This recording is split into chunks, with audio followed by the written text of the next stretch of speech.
வணக்கம் மக்களே, இந்த வீடியோவில் நம்ம என்ன செய்தி பார்க்க போகிறோம்னா, வாக்கு பறிக்கப்பட்டதா? 92 வயதில் ஓட்டு போட வந்த பாடகி பி சுசிலா ஏமாற்றம். இணையதளத்தில் வைரலாகும் செய்தி. வாங்க என்ன தகவல் என்ன செய்தின்னு இந்த வீடியோவில் விரிவாக பார்க்கலாம்.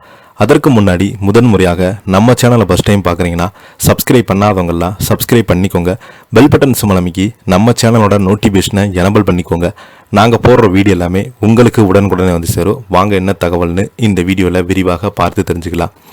பல மொழிகளில் 6000த்திற்கும் அதிகமான பாடல்களை பாடியிருக்கிறார். தற்போது 92 வயதாகும் அவங்க கடைசி 2021ஆம் ஆண்டு 40 தென்றல் என்ற படத்தின் பாடியிருக்கிறாங்க. இந்திய சினிமாவில் முன்னணி பாடகியாக பல கிளாசிக் பாடல்களை கொடுத்து பாடகி பி சுசிலா 90 வயதில் தனது வாக்கை பதிவு செய்ய வந்த நிலையில் வாக்காளர் பட்டியலில் அவர் பெயர் இல்லை என்று திரும்பி அனுப்பியிருக்கிறாங்க. இந்த நிகழ்வால் அவங்க ஏமாற்றத்துடன் வீடு திரும்பியிருக்கிறாங்க.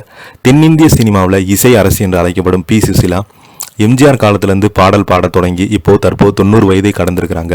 இந்திய அரசின் உயரிய விருதான பத்மபூஷன், தேசிய விருது, மாநில விருது என பல விருதுகளை வாங்கி குவித்திருக்கிறாங்க.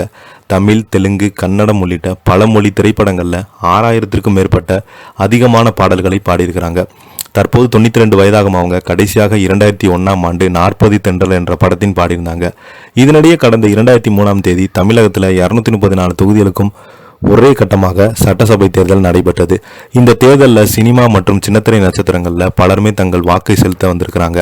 85 வயதுக்கு அதிகமாக உள்ளவர்கள் தபால் ஓட்டு போடும் நடைமுறை வாக்குப்பதிவு நடந்த சில தினங்களுக்கு முன்பு அப்போது பி சுசிலாவிடம் கேட்டபோது அவங்க நேரில் வந்து வாக்களிக்கிறாங்க.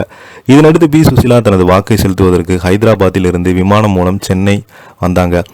தொடர்ந்து தனது வாக்கை செலுத்த சென்னை மயிலாப்பூர் ஆழ்வார்பேட்டை உதவியாளர் அலுவலகத்தில் அமைந்திருந்த வாக்குச்சாவடி மாலை 3 மணி அளவில் சென்றிருக்கிறாங்க. அப்போது அவங்க காரில் இருந்து இறக்காம உங்கள் ஓட்டு முத்திரையிட்டு அதிகாரிக்கு அனுப்பி வைக்கிறாங்க. அதிகாரிகள் கூறியிருக்கிறாங்க. இதை கேட்ட சுசிலா, என் அனுமதி இல்லாமல் எப்படி அனுப்பினீங்கன்னு கேட்டாங்க. தனது ஓட்டை அதிகாரிகள் போட்டாங்க அல்லது பதிவு செய்யாமல் அப்படியே முத்திரையிட்டு அனுப்பிட்டாங்க என்ற குழப்பத்தில் சுசிலா வீடு திரும்பியிருக்கிறாங்க. 92 வயதில் தனது ஜனநாயக கடமை ஆற்ற வந்த பாடகி பி சுசிலா ஓட்டு போட முடியாமல் ஏமாற்றத்துடன் திரும்பியிருக்கிறாங்க. இதே போல பலருமே தங்களுடைய பெயர் வாக்குச்சாவடியில் இல்லாமல் வாக்கு செலுத்த வந்த ஏமாற்றத்துடன் திரும்பி சென்றதாக குறிப்பிட்டிருக்கிறாங்க. இதை பற்றி நீங்கள் என்ன கீழே உள்ள கமெண்ட் பாக்ஸில் மறக்காமல் பதிவிடுங்க. அது மட்டும் இல்லாமல் சமீப காலமாகவே பி சுசிலா அவங்க இறந்து போயிட்டதாக நிறைய சோசியல் மீடியாவில் வதந்திகளை பரப்பினாங்க. அதற்கும் பதிலடி கொடுக்கும் விதமாகத்தான் தன்னுடைய பேத்தி அவங்க பார்த்தீங்கன்னா இந்த முகநூல் வாயிலாக தெரிவிச்சிருக்கிறாங்க. இது மாதிரி தவறான ஒரு வதந்திகளை பரப்ப வேண்டாம். என்னுடைய பாட்டி நன்றாக இருக்கிறாங்க, எந்த ஒரு உடல்நலம் பிரச்சனையும் இல்லை, வீட்டில் ஓய்வு எடுத்துகிட்டு இருக்காங்க, அவ்வளோதான், தேவையில்லாமல் இந்த மாதிரி வதந்திகளை பரப்ப வேண்டாம் என்று அவங்க மீடியா மூலமாக தெரிவிச்சிருக்கிறாங்க. இதை பற்றி நீங்கள் என்ன கீழே உள்ள கமெண்ட் பாக்ஸில் மறக்காமல் பதிவிடுங்க. இந்த வீடியோ பிடிச்சிருந்தால் லைக் பண்ணுங்கள், ஷேர் பண்ணுங்கள், கமெண்ட் பண்ணுங்கள். நன்றி, வணக்கம்.